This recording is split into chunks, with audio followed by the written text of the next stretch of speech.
Meus amados e queridos irmãos, abençoados e abençoadas,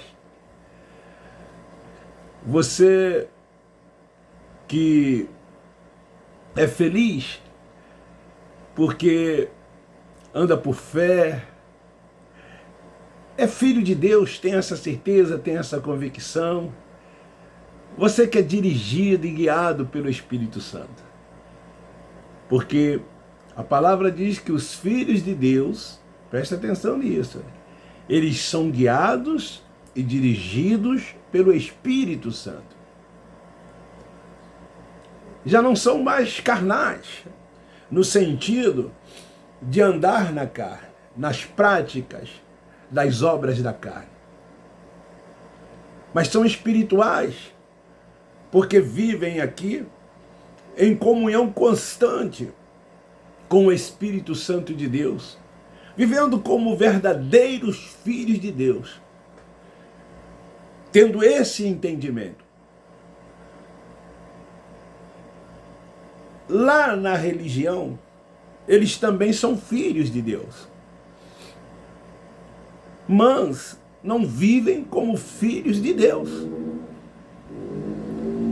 Essa é a diferença.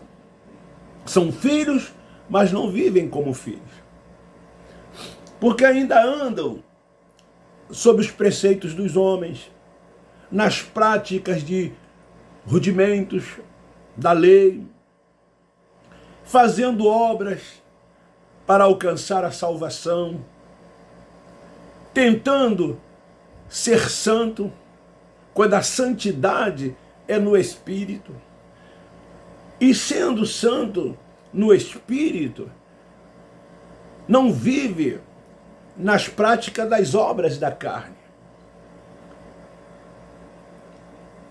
Sendo santo,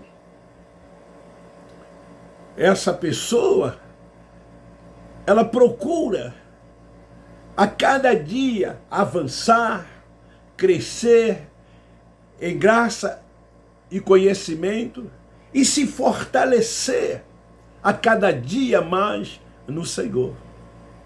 Voltado para as coisas do alto, para as coisas de cima, para as coisas de Deus. Tendo o entendimento que o reino de Deus está dentro dela. E assim ela vai prosseguindo, assim ela vai avançando, alcançando a estatura de varão perfeito. Eu quero, depois de 4 dias, já estou um pouco melhor da minha rouquidão, trazer uma palavra para a nossa reflexão. O meu canal, ele é para trazer a palavra, é para tentar abrir o entendimento das pessoas acerca da palavra. Eu não estou aqui para nenhum embate com quem quer que seja, não estou aqui para debater com ninguém. Não estou aqui querendo demonstrar que sou ou que sei mais do que quem quer que seja. Até porque em graça eu entendo que somos todos iguais. Temos entendimentos diferentes, mas somos todos iguais. Não tentamos humilhar quem quer que seja, diminuir. Não, porque é Cristo em todos. Então eu estou aqui para mostrar para as pessoas o meu entendimento nessa palavra. E assim eu venho crescendo a cada dia no Senhor, voltado para as coisas de Deus. Essa é a intenção deste meu canal.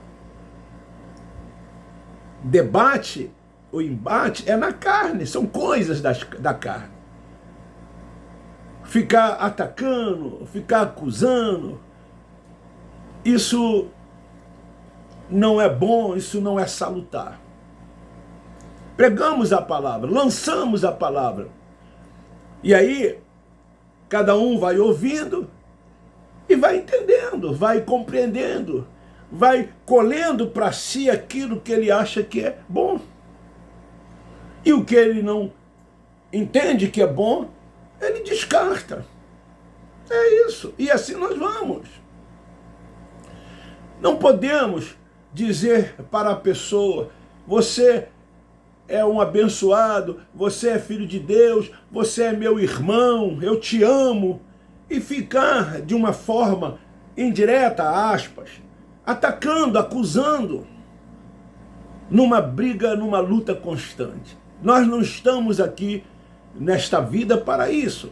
Nós estamos aqui para fazer a diferença, como verdadeiros filhos de Deus, demonstrando que o nosso Pai, Ele cuida de nós, Ele nos protege, que já somos abençoados por Ele, curados por Ele, e crendo tomamos posse de tudo quanto Ele já fez, e vamos cada dia mais amando o nosso próximo, amando mais uns aos outros, independente de como a pessoa seja, independente de como a pessoa é. Esta é a visão do Evangelho de Deus. Essa é a visão. Mas eu quero ler aqui em Atos capítulo 2, versículo 41, que diz assim: os que de bom grado receberam a sua palavra foram batizados, e naquele dia agregaram-se quase 3.000 almas. Passando de alguns pressupostos,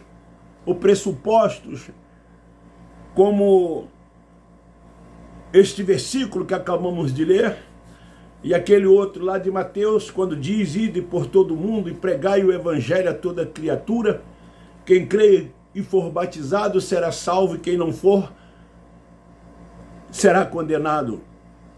São textos que a instituição religiosa evangélica ou sistema religioso pegam para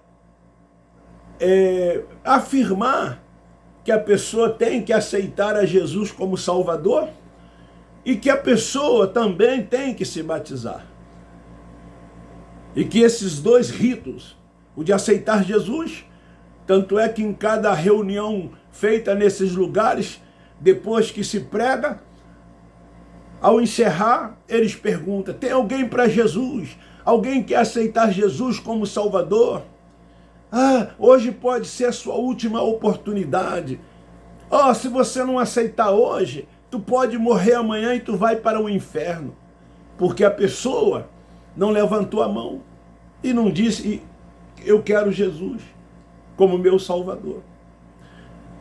E quando acontece das pessoas aceitarem, agora eles fazem uma oração e dizem, o seu nome agora está inscrito no livro da vida. É interessante, eu que vivi quase 50 anos dentro desse sistema religioso, que quando as pessoas cometem algo ou fazem algo que vá de encontro aos ensinamentos deles, eles são excluídos. Houve uma época que essa exclusão se dava por um tempo determinados por eles, uns eram de 3 meses, outros de 6 meses, outros de 1 ano. Tinha um tempo que a pessoa ficava, era o famoso chamado assentado no banco. Você, meu irmão, vai passar por prova, você está em prova. O nosso irmão está em prova. E aí depois, eles, de cumprir esse tempo, eles chamavam as pessoas para uma reconciliação. E ao reconciliar era feita uma nova oração, pedindo para que o nome dessas pessoas voltassem, a ser inscrito no livro da vida. Porque quando eles suspendiam ou excluíam, o nome era apagado, segundo eles. Quando se reconciliava, agora as pessoas eram novamente inscritas no livro da vida. Querido, amados irmãos, o íder é para o mundo de Israel. Quando disse, ide e pregai o evangelho a toda criatura, era aquele mundo de Israel. Esse crer que ele diz ali é com o entendimento. O mundo habitável de Israel. Ide por todo o mundo e pregai o evangelho. Era aquele mundo de Israel. Era uma palavra direcionada ao mundo de Israel. Pregar qual o evangelho? O evangelho da circuncisão, dado a Pedro e aos demais apóstolos. Não era o evangelho do Espírito. Esse evangelho pregado por Pedro e os demais apóstolos era para dizer que Jesus Cristo é o Senhor. Aquele que os profetas profetizaram.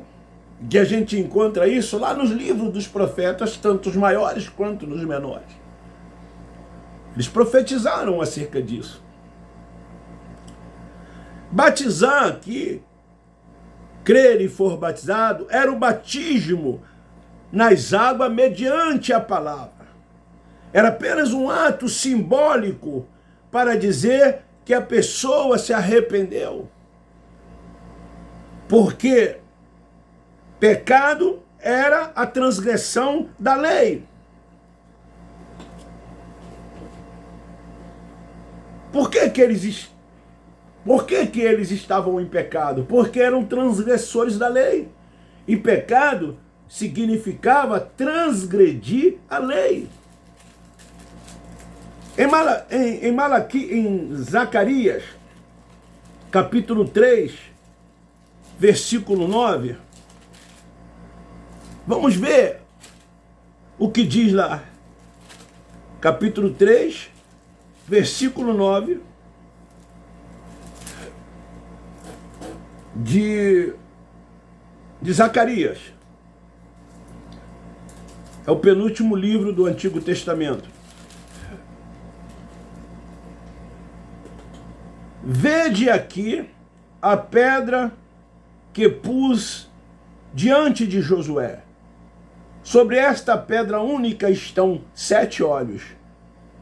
Eu esculpirei a sua escultura, diz o Senhor dos Exércitos, e tirarei a iniquidade desta terra num só dia. João Batista, que foi o precursor, aquele que veio para abrir o caminho, para abrir o entendimento, ele disse a este povo: eis o Cordeiro de Deus que tira o pecado do mundo. Porque nós sabemos que antes ofereciam-se animais eram sacrificados, a fim de que os pecados fossem cobertos, não tirados, porque quem tiraria seria o Messias, o Cristo que havia de vir. Por isso que quando João Batista começa o seu ministério, ele começa dizendo: eis o Cordeiro de Deus que tira o pecado do mundo. A palavra salvo aqui neste texto de Mateus se refere salvo da grande tribulação que estava por vir sobre eles, como esta grande tribulação aconteceu nos anos 70, antes do fim dos anos 70. Eles viveram uma grande tribulação, como nunca houve. Naqueles dias, nunca houve, nem tampouco haverá, diz a palavra. Tudo que ocorreu depois de Cristo, por mais que você ache que foi terrível, como a morte de mais de 6 milhões de judeus por Hitler, pelos nazistas,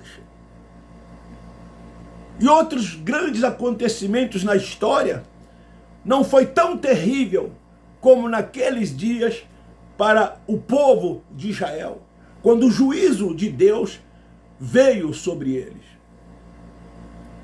Então, salvo aqui é da grande tribulação, era salvo do ano 70.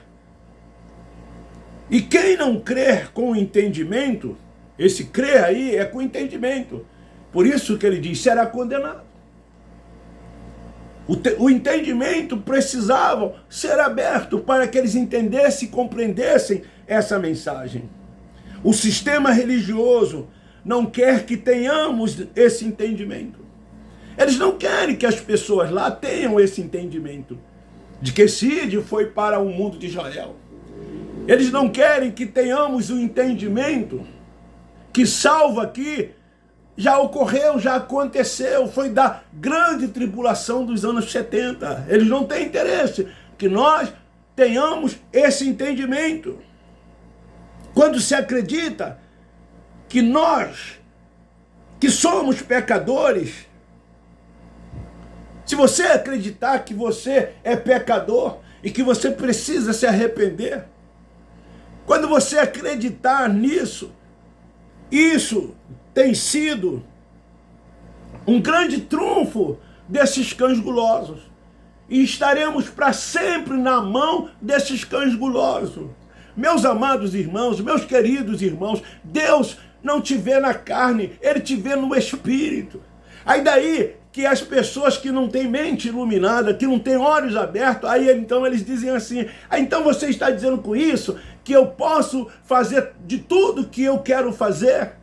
Sim, você pode. O livre-arbítrio é na carne. Olha o que o apóstolo Paulo disse. Todas as coisas me são lícitas. Você, como ser humano, você pode decidir.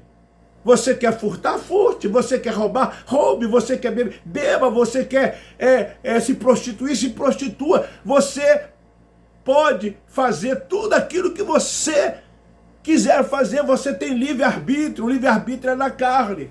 Mas olha o que o apóstolo Paulo disse. Todas as coisas me são lícitas, mas nem tudo me convém fazer. Porque tudo que fazemos, por meio da carne, nós vamos colher. Tudo que semeamos, vamos colher. Tem um preço. Tem consequências. Tanto na nossa vida, como na vida de outros. Devemos pensar assim e agir assim. Isso é um entendimento do Espírito. Você não deve deixar de fazer, porque lá o seu líder religioso diz que se você fizer, você está pecando, você está transgredindo a lei de Deus, está desobedecendo a Deus. Não é por aí. Você é livre. Você é livre. Devemos viver essa liberdade em Cristo. Por que Paulo disse assim? Tenho a mente de Cristo. Porque todas essas coisas, todas essas práticas da carne, Paulo já não mais fazia, porque ele tinha o entendimento de Cristo. E quem tem o entendimento de Cristo não se deixa levar pelas obras da carne. E então, eles dizem que nós, da graça de Deus, nós que temos esse entendimento, podemos viver na libertinagem. Pelo contrário, os que têm esse entendimento, eles olham para o alto, eles olham para cima, eles estão ligados, focados 24 horas. 24 horas, com Deus que é Espírito, adorando o Pai em Espírito e em verdade. É assim que nós vivemos aqui, nesta terra. Ligado no Pai, amando o próximo, amando os nossos irmãos, vivendo e andando por fé, sendo guiado, dirigido por Ele, deixando que as nossas vidas sejam dirigidas por Ele sem reserva. Então saia da mão desses cães gulosos. Eles têm interesse que vocês creiam assim, para que eles possam ter título. Diz, eu sou o seu pastor. Vocês estão debaixo da minha cobertura espiritual. Eles se colocam numa posição como se eles fossem o elo entre você e Deus. Como se eles fossem um mediador. E segundo Paulo, o mediador foi Cristo. Cristo era o mediador entre Deus e os homens. Ele veio cumprir aquilo que os judeus não puderam cumprir, que foi a lei, as 613 leis do Torá. Então ele veio para cumprir. E como Cordeiro de Deus, foi morto para tirar o pecado daqueles que transgrediram essa lei. Então saia da mão desses cães gulosos. O seu pastor é Deus, é Cristo. O seu Senhor é Ele. Se o batismo é como eles ensinam, por que então eles não batizam as pessoas logo que crê? Você aceitou Jesus como Salvador, então tem ali uma piscina, um tanque, alguma coisa, e batiza logo essas pessoas. Porque dentro do entendimento deles, se essas pessoas morrerem nesse período em que elas ficam aguardando a data do batismo, que às vezes em alguma instituição religiosa leva meses para ser batizado. E se a pessoa morrer nesse período? Se eles valorizam tanto o batismo, eu sei qual é a resposta que eles vão dar. Não, você se batiza porque você é salvo. Você não é salvo porque é batizado. Mas eles associam uma coisa à outra, dentro do entendimento deles. Eles têm interesses, eles têm conveniência. Eles querem sempre levarem as pessoas a serem submissas a elas, a fazer o que eles querem que façam. Por isso que eles elaboram normas, regulamentos, preceitos. E tem que ser o que eles querem, tem que ler na cartilha deles, tem que falar a linguagem deles, porque eles se auto-intitulam Senhor de tudo e de todos. Isso dá ibope para eles. Meu pastor, meu reverendo, sou a sua ovelha, aqui está o seu servo. Você não é servo, você não é ovelha, você é filho de Deus. Coloque isso no seu entendimento. Acreditar naquilo que está escrito e não no que ouvimos sem questionar. Nós temos que acreditar no que está escrito e não naquilo que nós ouvimos sem poder questionar, porque lá no sistema eles não permitem o questionamento de nada. Nada se pode questionar.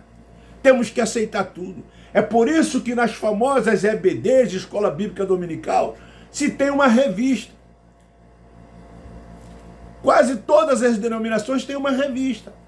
E só pode se ensinar aquilo. Aquilo já vem decidido por eles. E se você questionar, se você for contrário àquilo que está ali, você é alienado. Você não está dentro do sistema, você não está dentro da linguagem deles. Mateus capítulo 15, versículo 24, diz assim: respondeu ele, o Cristo Nazareno, eu não fui enviado senão as ovelhas perdidas da casa de Israel. Você nunca foi ovelha, você nunca teve perdido. Ele foi enviado às ovelhas perdidas da casa de Israel. Quem disse isso? Cristo Nazareno. Você, como eu, da graça de Deus, tenho que crer em tudo que ele fez, em tudo que ele disse. Eu tenho que crer, mas não tenho dever nem obrigação de praticar todos aqueles ritos, cumprir aqueles rudimentos da lei. Não! Foi para os judeus, foi unicamente, exclusivamente para eles. Assim como o dízimo de Malaquias, que você, muitas das vezes, é contra nós que pregamos, mostrando a verdade, querendo te esclarecer. O dízimo é bíblico, sim, foi para o tempo, para aquele período, para as 11 tribos, como eu tenho aí no meu canal diversos vídeos sobre os dízimos. Deveriam levar a tribo de Levi, os sacerdotes, porque cabiam eles a responsabilidade da parte espiritual do povo de Israel. Então as 11 tribos que foram agraciadas com porções de terra, a tribo de Levi não. Então eles deveriam levar mantimentos da plantação, da lavoura, de tudo quanto eles produziam ao templo, ao templo que foi derrubado nos anos 70, que foi destruído para que houvesse mantimento. O templo não existe mais. Você não é judeu, eu não sou judeu. Essa lei não foi para mim, essa lei não foi para você. Mas os cães gulosos tiram proveito disso por causa do seu não entendimento. Vê se eles começam a ler do início. Não, é do versículo 10 para frente. E aí vem com aquelas maldições sobre você. E você tem medo. Implanta um terror, um medo, um pavor em você. E você rala, você trabalha e tem que tirar 10%, para um pouco e pensa. E dá para eles, em nome de Deus, que eles dizem que é para tal obra de Deus. Uma tal obra de Deus que faz com que muitos deles vivam em conforto. Você, às vezes, não tem nem casa própria, mas eles têm. Você mora, às vezes, num subúrbio, na periferia de uma cidade. Eles moram sempre nos melhores lugares de sua cidade. Condomínio, em apartamentos. Você vai a pé para esses lugares de bicicletas. Dependendo, lá no interior, de charrete, de carroça. Tem pessoas que andam quilômetros, porque eu já fui. Nos tempos áureos, há 30, 40, eu fui pregar no interior. Eu estive no Rio Grande do Sul, Palmeira das Missões, Santa Rosa, Santo Ângelo, Santiago, aqui no interior do estado do Rio de Janeiro, Além Paraíba, Porto Novo do Cunha, Silveira Carvalho, São Domingo, São Geraldo. Eu já fiz esses tipos de trabalho. E pessoas andam quilômetros para chegar até a tal chamada igreja que era o templo. Lavar 10% para eles. Para um pouco e pensa. Pega esses 10% e invista em você mesmo. Na sua esposa, nos seus filhos, nos seus netos, nos seus parentes que estão precisando. E você sabe que tem gente na sua família que precisa, que necessita. Você dá para ele, para os cães gulosos, mas não é capaz, por amor ao próximo, comprar uma cesta básica. Dá 1%, 2% para eles que precisam e necessitam. Para aqueles que estão caídos à beira do caminho. Essa, sim, é a verdadeira obra de Deus. E você pode fazer isso. Lá eles dizem, não, a responsabilidade é minha. Diante de Deus, de administrar o seu dinheiro. Eu como sacerdote, eu como pastor, eu como apóstolo. Cabe a mim administrar este dinheiro de Deus. Deus é rico. Ageu 2:8 diz, minha é a prata, meu é o ouro. O mundo é dele, tudo é dele. Nós apenas administramos aquilo que ele nos dá, tudo já é dele. Deus não quer nada teu, como nunca quis. Mas eles tiram esses 10% mais as ofertas e campanha que fazem em nome de uma tal obra de Deus. Jesus, ele era apenas uma criatura, nasceu, cresceu e morreu. Mas quem estava nele era o próprio Deus. Diante do povo de Israel, ele se fez carne e habitou entre eles. E procurava nas suas mensagens, nos seus atos, nas suas ações, mostrar para eles a grandeza de Deus. Por isso que muitas das vezes ele disse para eles, quem vê a mim, vê o Pai. Eu estou aqui porque o Pai me enviou. Ele mesmo, em carne, humano que era, ele vivia em sintonia constante, ligada com o Pai. Ele foi tentado na carne. O seu diabo, quando foi levado depois de jejuar, porque era bíblico jejuar, fazia parte das leis do Torá. E aí ele foi tentado na sua carne. A religião diz que apareceu Satanás como um ser espiritual, cheio de chifre, com um garfo na mão, vermelho, todo vermelho, e ali palestrou com Jesus. Não! Foi a sua própria carne tentando no deserto.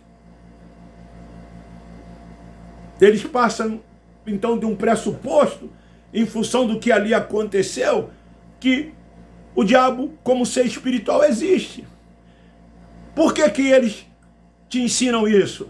Eles sabem que nada disso é verdade, mas se eles tirarem o diabo como ser da religião, muitos se afugentam de lá. Vão entender que você não precisa de um templo, que Deus é espírito, que aonde você estiver, Deus está. Ele é espírito. Ele disse para a mulher samaritana, virá dias em que os verdadeiros adoradores adorarão o Pai em espírito e em verdade. E é isto que nós fazemos dentro do entendimento que temos. Deus é espírito. Ninguém vê Deus. Ninguém vê Deus, porque Ele é espírito. Agora, um dia, nós seremos individualmente, cada um arrebatado e levado para o lugar de onde viemos, e num corpo semelhante ao dele, assim estaremos para sempre com ele. O que eu quero dizer, que o Jesus de Nazareno veio apenas para Israel. Olha o que diz Mateus capítulo 26. Mateus capítulo 26, versículo 28. Isto é o meu sangue, o sangue da nova aliança que é derramado por muitos para a remissão dos pecados. Por que que ele morreu? Por que que foi necessário ele derramar sangue na cruz? Porque ele veio salvar e buscar as ovelhas perdidas de Israel. Por que isso? Porque ele era, segundo João Batista, e nós cremos assim, o Cordeiro de Deus que iria tirar o pecado do mundo, daquele mundo de Israel. E então, tudo quanto foi dito pelos profetas ao seu respeito, se cumpriu. Tanto é que esses ministérios duraram até a cruz. E ali, ele, ao morrer, ao expirar, ele diz, está tudo consumado. Tudo quanto foi dito ao meu respeito, tudo quanto profetizaram ao meu respeito, eu fiz, eu cumpri, está tudo consumado. O sangue foi derramado por muitos ou por todos, eu pergunto. O sangue de Jesus foi derramado por muitos ou por todos? Por muitos. Porque se referia aos transgressores da lei, porque se referia ao mundo de Israel. E nós que viemos, que nascemos depois da cruz, os gentios daquela época, que não eram transgressores da lei, porque não viviam sob a lei, porque a lei foi para o povo de Deus, foi para o povo de Israel. Então não havia necessidade de derramamento de sangue pelos gentios, e nem tampouco por nós que nascemos depois da cruz. Por isso que ele chama Saulo de Tarso.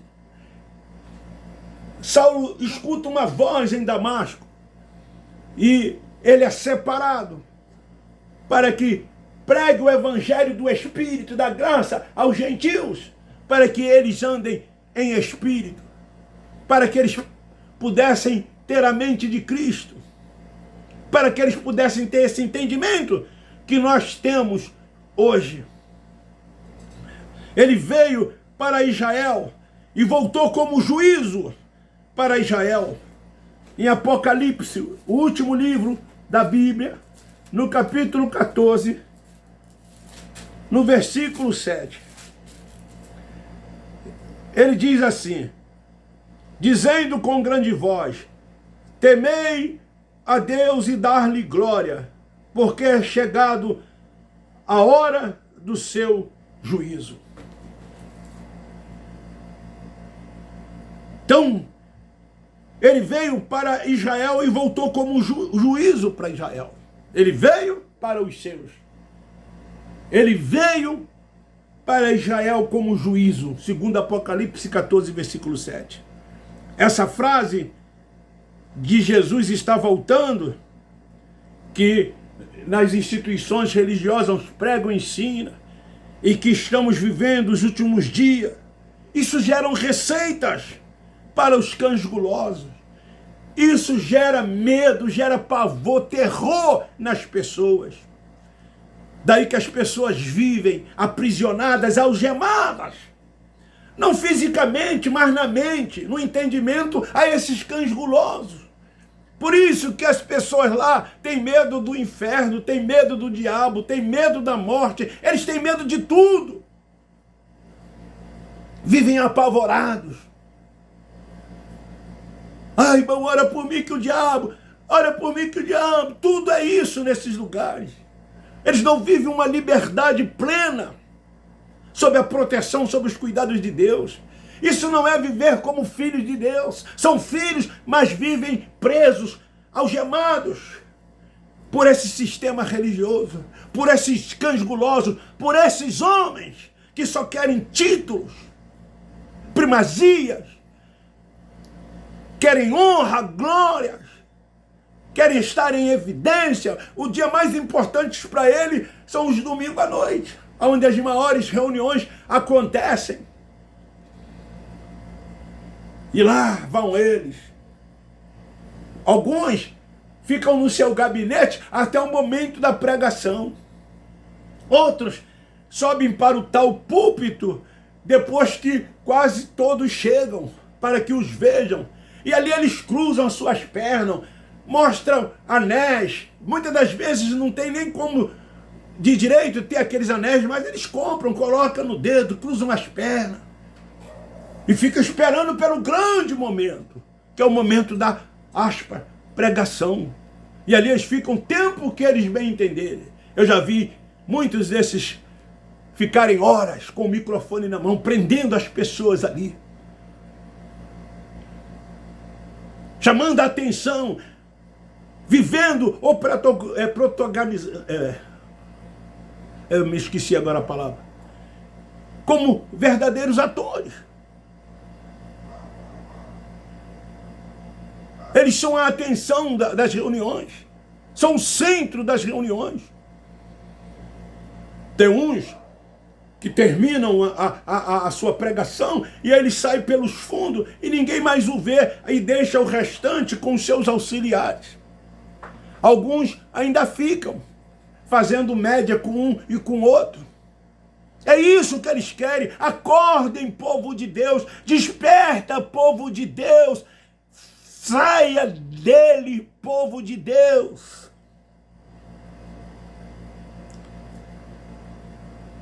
Então, 2000 anos estamos sendo enganados por eles. E tudo que acontece, eles dizem essas coisas. Jesus está voltando. Estamos vivendo os últimos dias. Todas as crises que aqui no Brasil teve, que em outros países tiveram.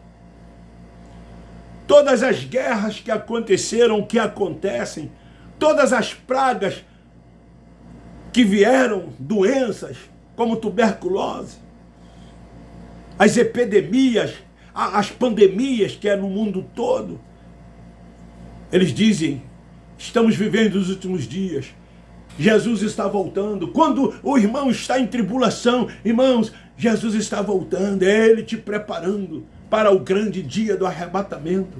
Essa pandemia vai passar como todas as outras pandemias passaram, epidemias passaram, crises passaram, guerras passaram. Aí volta tudo a uma normalidade. E aí quando começa uma outra coisa, seja no campo que for, no contexto que for, eles começam a dizer, Jesus está voltando. São os últimos dias. Querido, fica aí esta palavra para nossa reflexão. Fica aí. Vamos ganhar almas para Jesus? Foi Ele quem te escolheu primeiro. Ele te amou primeiro. Você já é um escolhido. Você precisa apenas acordar. Desperta tu que dorme e Cristo te esclarecerá. E assim tu vai crescendo, prosseguindo, avançando no entendimento e vivendo debaixo das mãos do grande e potente Criador. Eu termino dizendo: Abba, Pai, Abba, Pai, Abba, Pai. Beijo no seu coração, um forte abraço. Nós te amamos, devemos amar sempre uns aos outros. Se inscreva no meu canal, divulgue, compartilhe. Se você gostou, dê um like, não esqueça de dar um like. O like é muito importante. Visualizou, like. Visualizou, like. Se não gostou, dislike. Obrigado.